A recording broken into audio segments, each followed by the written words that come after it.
Let's get ready to ram! May bago na namang mic! May bago na namang mic! May mic na namang bago! Hello, good morning! Hello? Bili ng mic? Di naman maganda boses! Siguro ninakaw niya yung pambili niya. Siguro ninakaw niya yung pambili ng mic.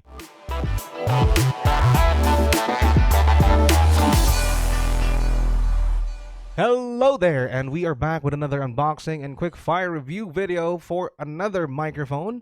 And this time it is something really special because this mic right here is something that I dreamed of for the longest time now. And that mic is, of course, none other than the Shure SM7B. Ta-da! We are going to check what we get inside the box. So first of all, you get the mic itself. Ayan, the very beautiful SM7B wrapped in plastic. At saka meron siyang sariling styrofoam housing. Okay, so you are sure na protected yung microphone during transit. Okay, and then of course you get an extra pop filter. Sabi dun sa box, this is the close. Ayan. Sabi nila, this is the close talk pop filter because it is much thicker. At saka yun nga, much denser siya kumpara dun sa stock na foam or screen na nakalagay dun sa mismong mic.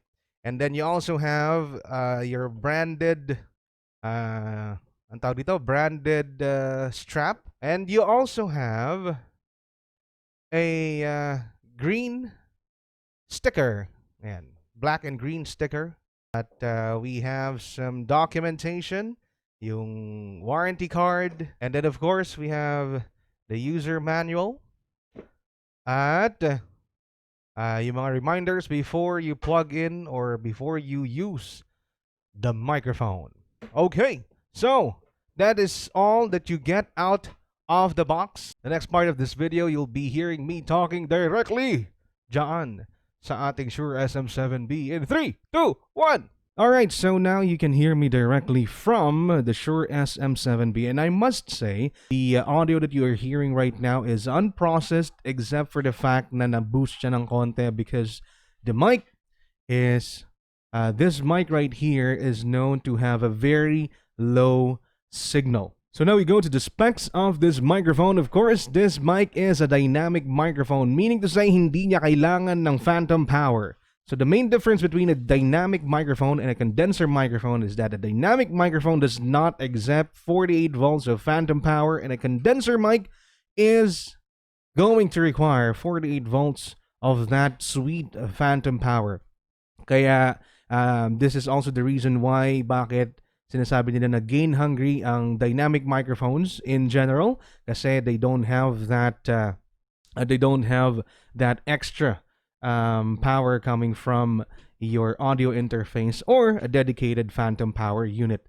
So dynamic microphones rely on the sound vibrations produced by your voice or any other sound sources. Now, I mentioned that this is a dynamic mic and it has a cardioid polar pattern. So meaning to say na dito sa harap niya, no, it is sensitive dito sa harap and it is insensitive at the back. Okay? So, cardioid means parang puso, ano? So, puso coming from the back and then arching from dito sa harap.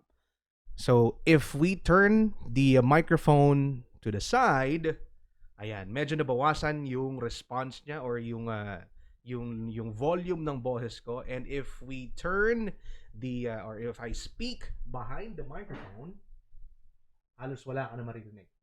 Alright, because it is sensitive dito sa harap. So the frequency response of this microphone is from 50 Hz all the way up to 20 kHz. So that's more than enough to capture the entire spectrum ng sound na produce ng human voice, no?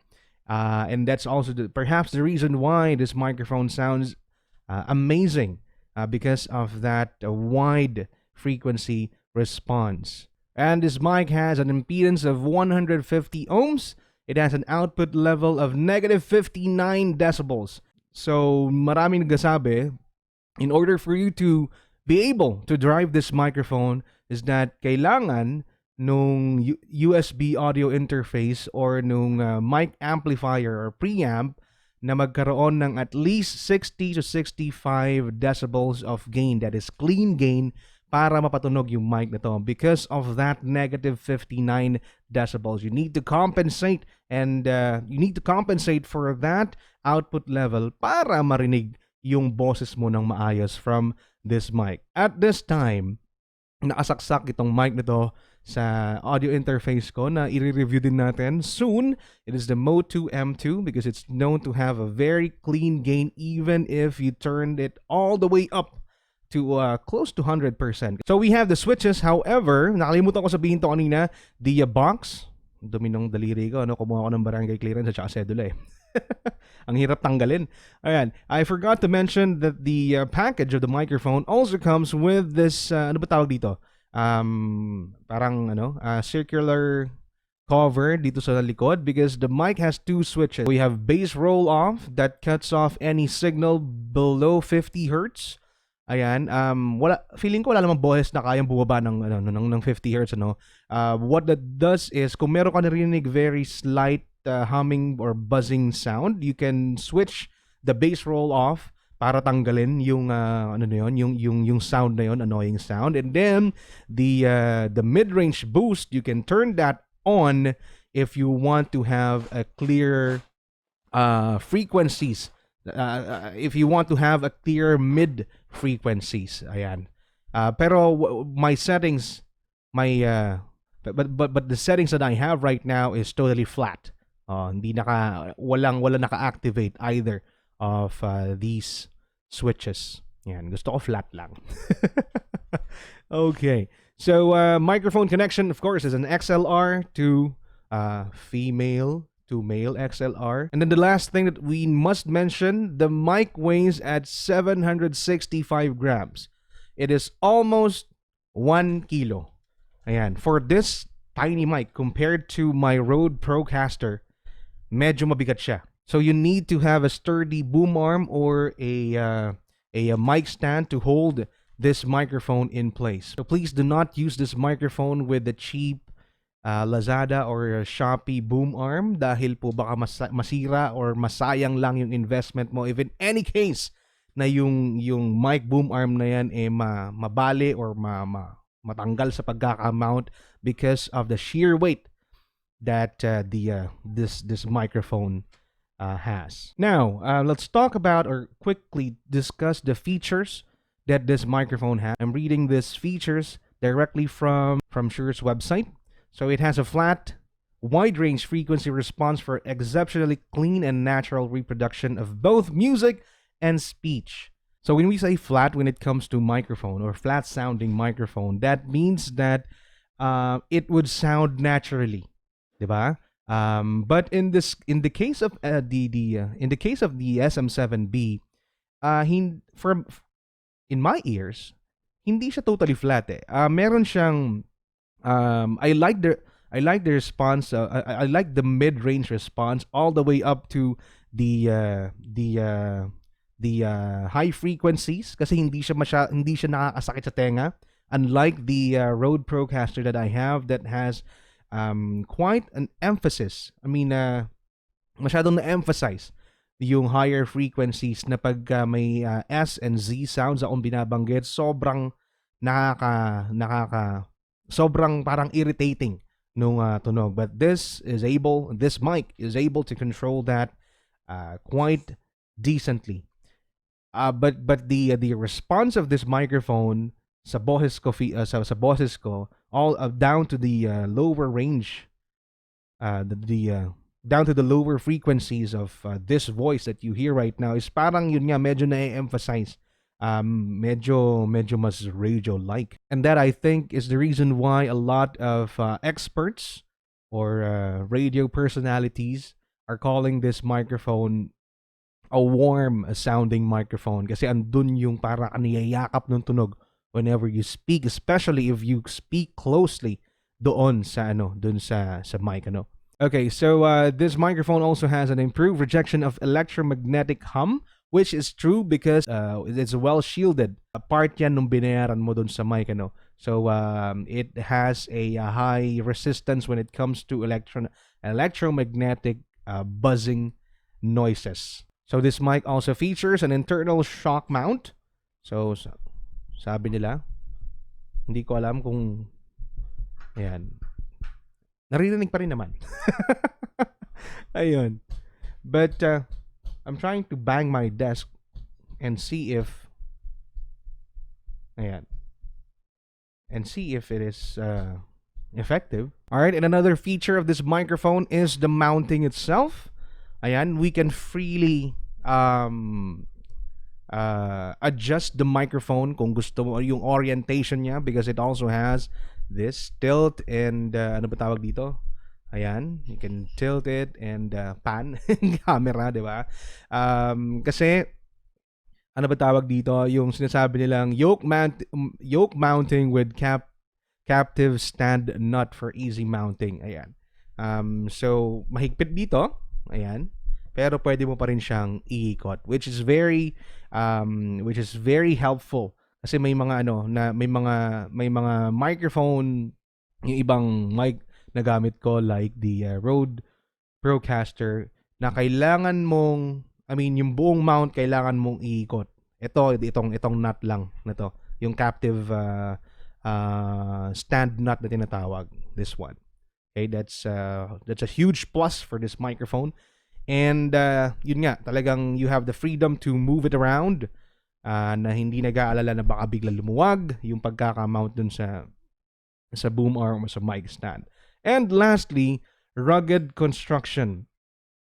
For the very first time na mahahawakan mo yung mic na to, you know that you have invested your money on a premium quality product. The finish, ayan, ang ganda ng finish niya. It's powder black finish, and then it's really tough.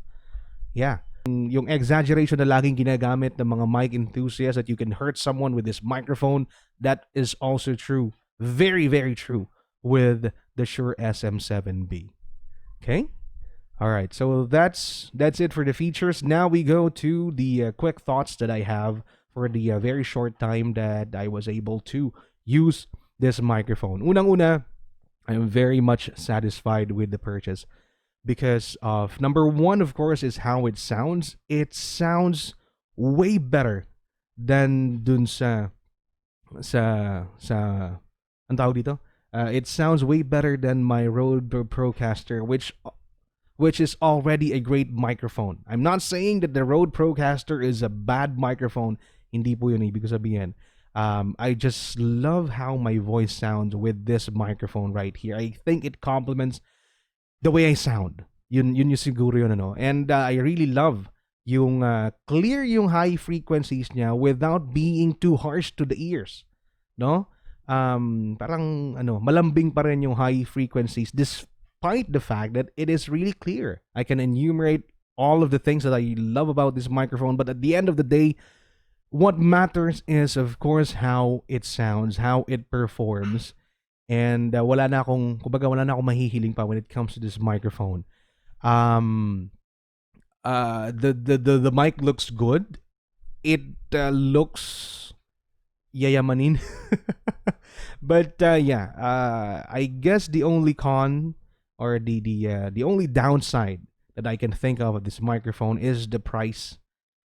Because the mic is currently selling at $399. That does not include the shipping and the tax that you will pay to ship the mic from the US going to the Philippines. Hindi ko po alam. I'm not quite certain if there's a local store that offers a brand new SM7B at a fair price. Kasi feeling ko kahit na magbayad ka ng tax and shipping fee, plus the SRP of the mic, feeling ko mas mura pa rin yung mga galing sa US. Alright, so I guess those are my quick thoughts regarding the Shure SM7B. I can't think of any other negatives regarding the mic. Siguro, depende sa gagamit. It depends on how you sound. Kasi for my, sabi ko nga kanina, it complements it complements It complements my voice. For me, kasi nga, yung ganda ng tunog ng isang mic is always subjective. Depende yan sa nakikinig, ano. Maaaring sa akin, it sounds good, and then to someone, hindi niya gusto yung warm tone ng mic na to. Gusto niya medyo mas clear, like the Rode Procaster. No? But in my opinion, this is a wonderful purchase, and I'm really loving the experience that I have so far with this microphone. So para kanino nga ba ang Shure SM7B? Well, for me, number one, is gagamit ito sa mga professionals. You would often see this sa radio booths. Ayan, sa yung mga nagpa-podcast, a big time podcast or mga huge production podcasts, ginagamit to. And not to mention, para sa mga professional artists, mga musicians natin, be it mga instrumentalist or mga vocalist. By the way, speaking of vocalist, this mic, I think, is now labeled as a legendary microphone because Michael Jackson recorded the song Thriller using a Shure SM7B. Yan, yung reputation na meron yung Shure SM7B, ano. James Hetfield of Metallica uses Shure SM7B during recording, and at marami pang ibang musical personalities na gumagamit ito, ano. So if you are an enthusiast at gusto mo ng premium quality sound and the budget is not an issue for you, then by all means go ahead and purchase this microphone. You will not ever be sorry dun sa purchase, provided that you have a decent enough preamp, a decent enough mic preamp to drive this thing. Yes, it is a dynamic microphone like the Rode Procaster or a handheld Shure SM58, but this microphone requires a lot, and I mean a lot of gain in order for it to sound decent.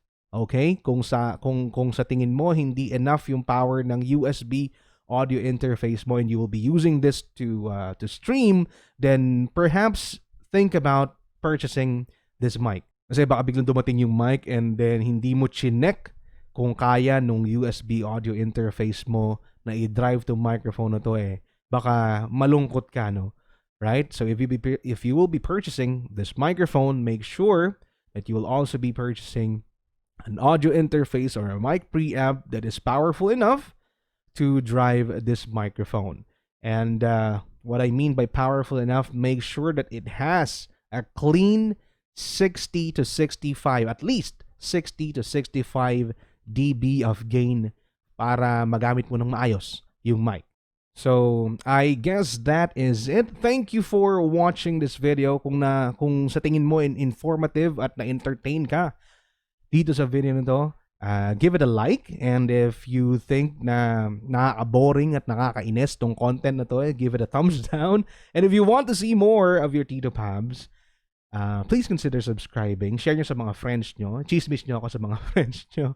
And I will try my best to come up with more content like this. If in any case this is your thing, susubukan ko isunod ASAP yung review natin, quick-fire review at saka unboxing nung audio interface na gamit ko rito, which is the Moto M2.